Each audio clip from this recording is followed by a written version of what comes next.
Imagine a program, right, that could boost a child's grades and social skills and also make them less likely to get into substance use or, risky driving down the road.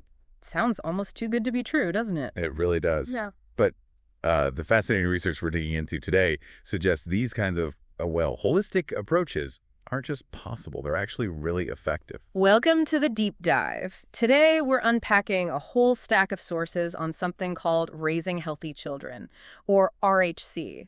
And this isn't just like one simple thing. No, not at all. It's this multifaceted initiative really designed to promote positive youth development, starting from kindergarten all the way through high school. Right. So our mission today is to explore its innovative approach, the solid science backing it up, and what it really tells us about the huge role families and schools play in, shaping healthy futures. Yeah, and what's really compelling about RHC, I think, is that it's designed as a universal prevention strategy. Universal, meaning? Meaning it's for all children. Doesn't matter, gender, race, socioeconomic background. It's not just targeting kids who are already struggling. Okay. It's about building a strong, proactive foundation for everyone. So, to really get RHC, we need to understand its core idea.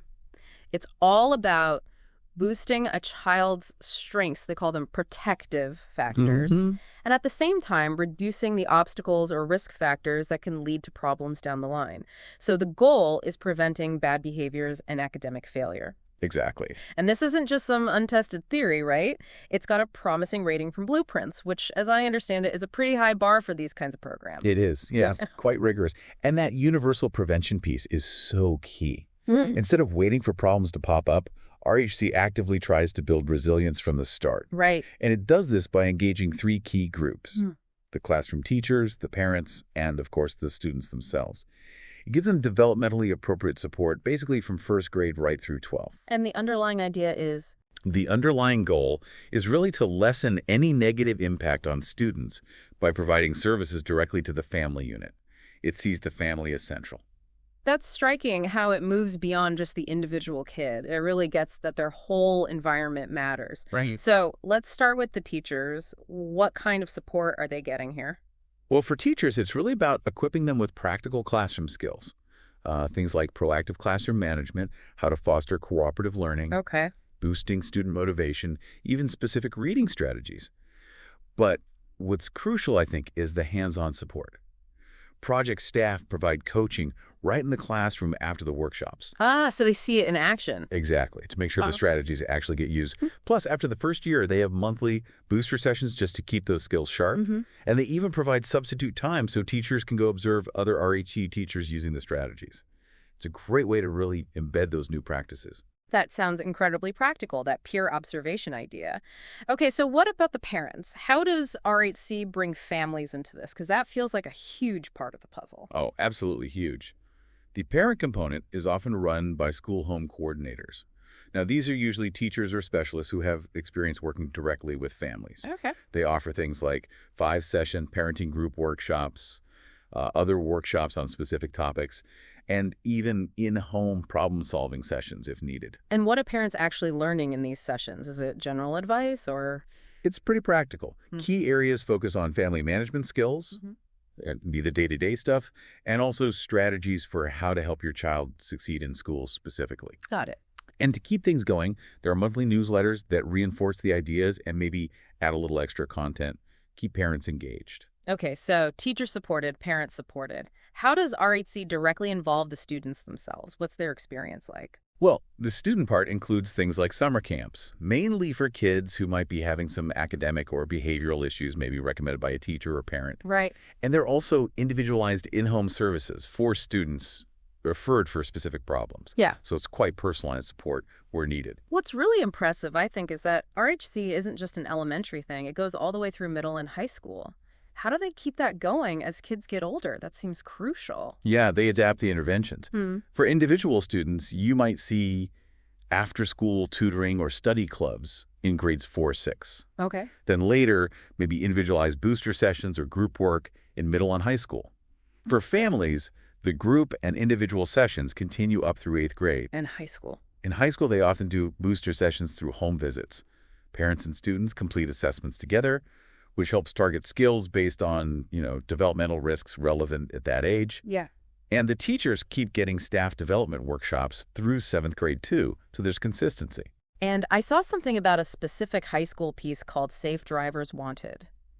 That sounds incredibly practical. It really is. Yeah, it's aimed at families and teens right around the time they're starting to think about driving, usually 9th grade. What's the goal there?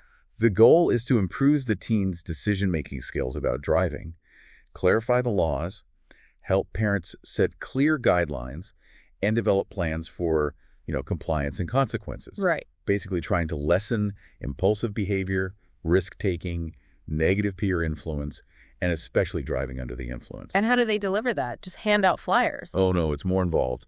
It's delivered by those same school home coordinators, mostly through individual home visits. Okay. If families aren't local, they might mail materials and follow up by phone. There are two main sessions. The first covers healthy development, risk-taking, decision-making skills. Mm-hmm.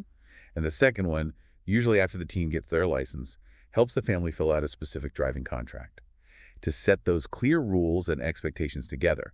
Okay, so that's the what of the program. But what's the why? What's the theory behind it? And what does the science actually say about its impact? Right, so RHC is really grounded in what's called the Social Development Model, or SDM. SDM. Yep. This model basically suggests that kids learn behavioral patterns mainly from their key social environments. Yeah. Family, school, and their peers. Makes sense. And it highlights 4 key steps or principles in how that socialization happens. First, kids need to perceive opportunities for positive involvement. Second, they need actual involvement. Mm-hmm. Third, they need the skills to participate effectively. Right, you can't just throw them in. Exactly.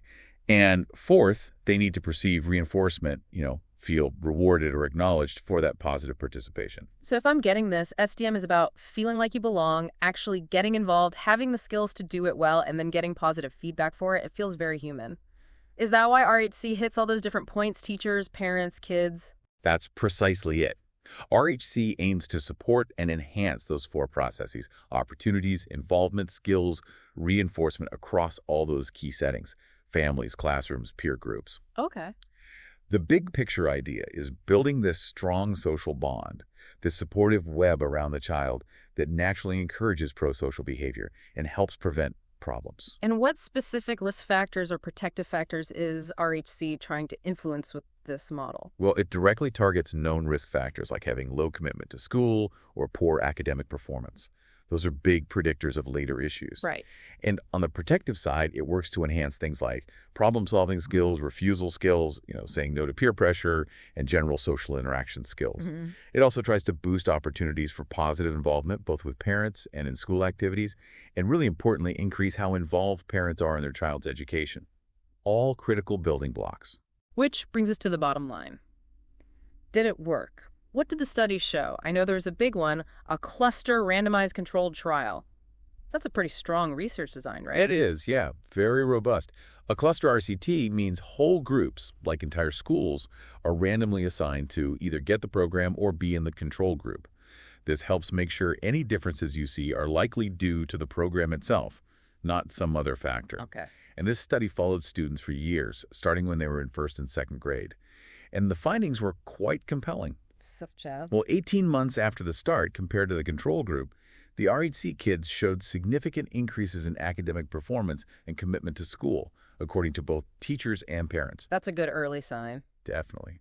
Teachers also reported significant increases in social skills and, interestingly, smaller increases in antisocial behaviors. Smaller increases, or did you mean decreases? Ah, good catch.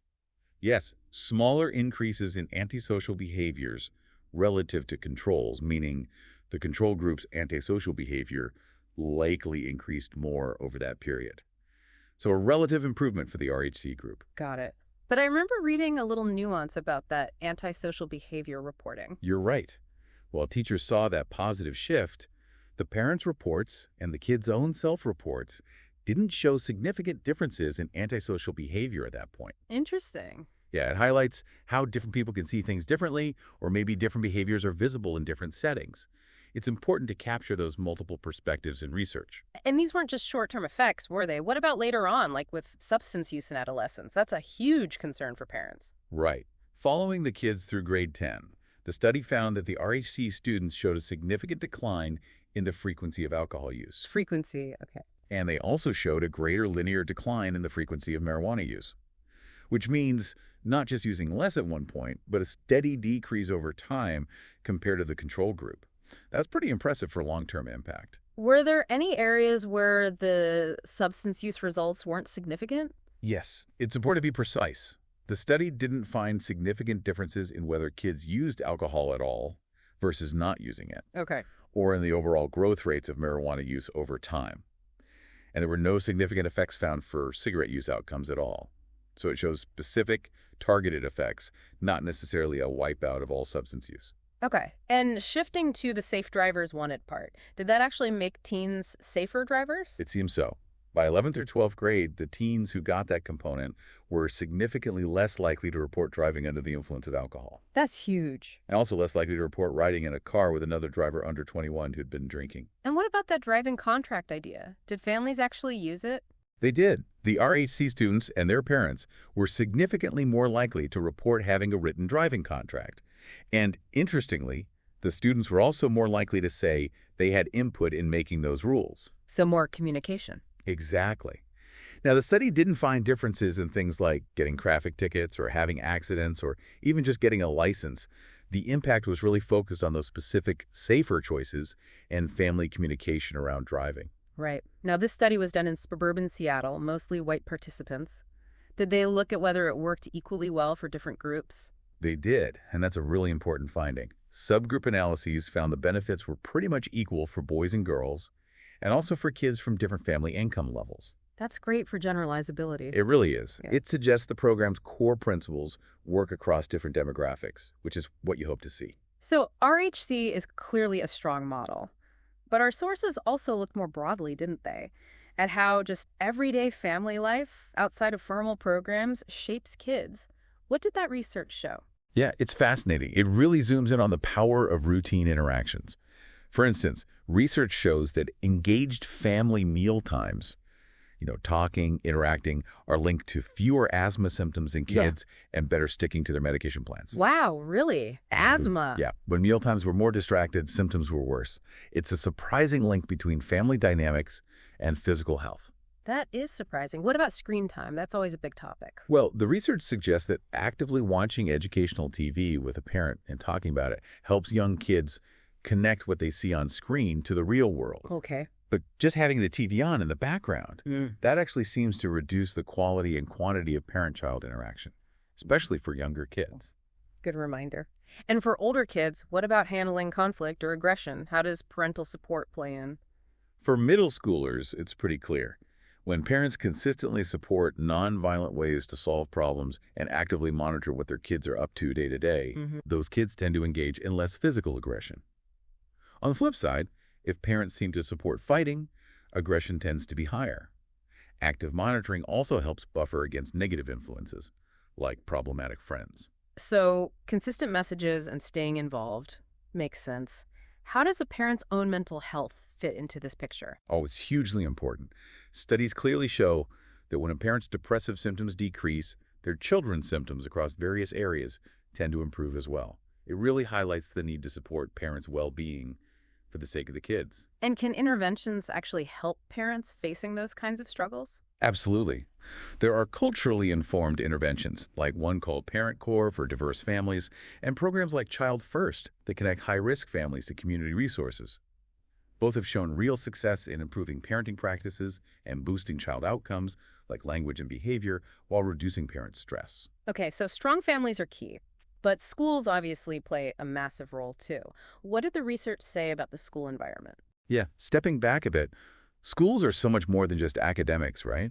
We're seeing more and more evidence for social and emotional learning programs, SEL. Right, SEL. These programs consistently improve kids' social emotional skills, their attitudes about school and others, lead to more positive behavior, and even boost academic test scores and grades. And this focus on social emotional stuff starts really early, doesn't it? Like preschool. It does.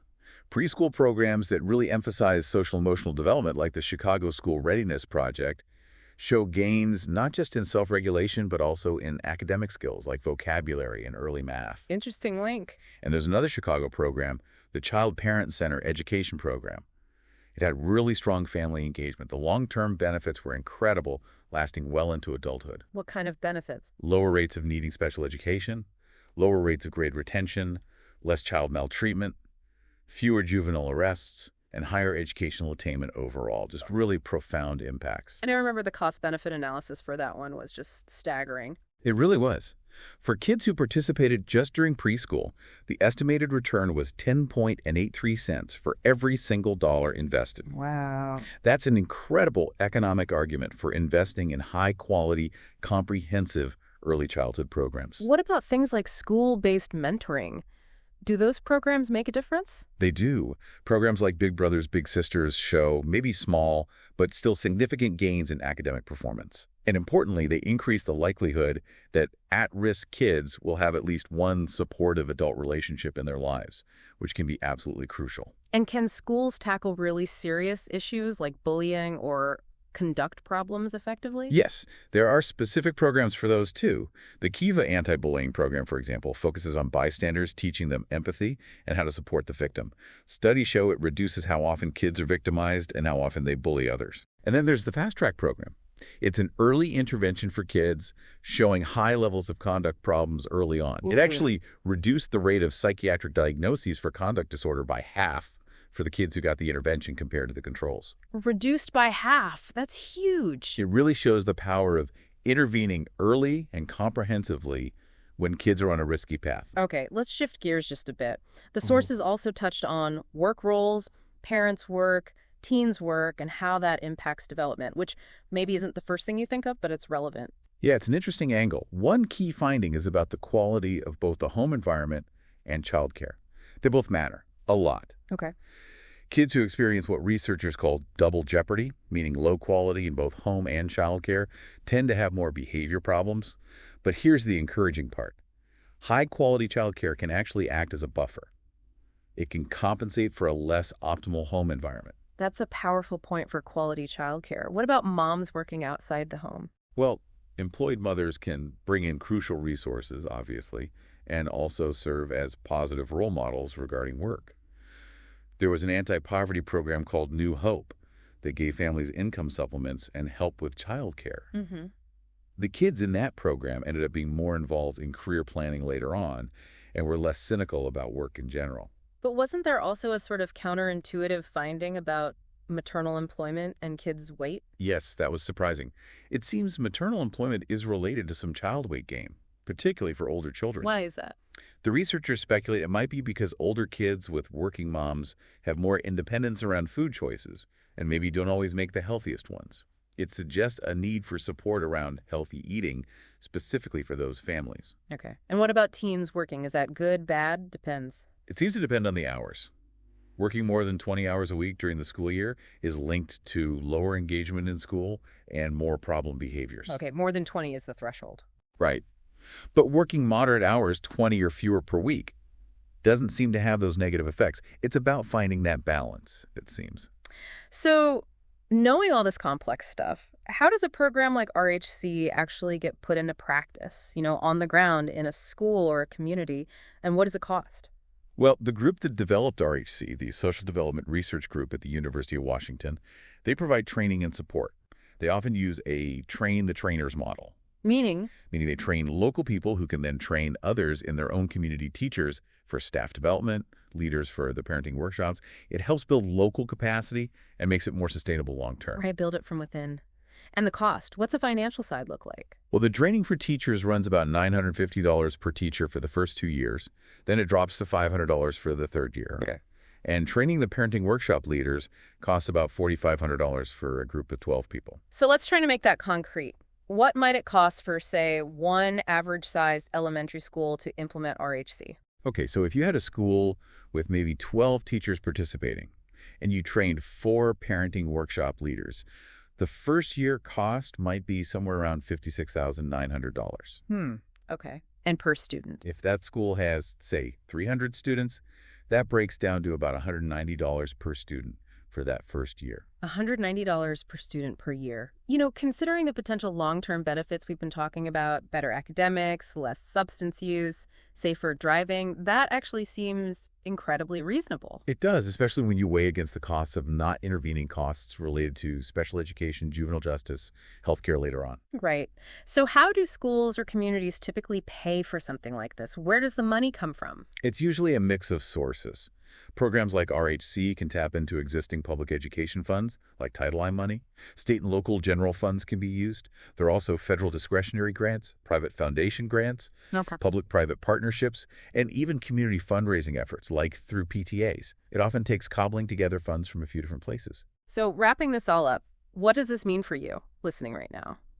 What we've really unpacked today shows that helping kids grow up healthy isn't about finding one single magic bullet. No, definitely not. It's much more about a robust, integrated system. The Raising Healthy Children program and all the broader research we looked at really shows a profound impact of supporting kids across all their environments: home, school, the community. Yeah, using targeted strategies for teachers, for parents, and for the students themselves. It really highlights how boosting those protective factors and tackling the risk factors early on can lead to just remarkable long-term benefits. Better grades, better social skills, less substance use, safer driving. The evidence is pretty compelling. It really demonstrates a clear, tangible return on investment when we commit to these comprehensive, evidence-based approaches. So maybe consider how this deep dive shows not just what's possible, but maybe what we should expect when we invest fully in our children's development. Here's a final thought. What if programs like RHC, these evidence-based multi-part programs, weren't just seen as interventions for kids with problems? What if they were just seen as foundational pillars for building healthy communities for all kids? It's a powerful idea and something worth thinking about.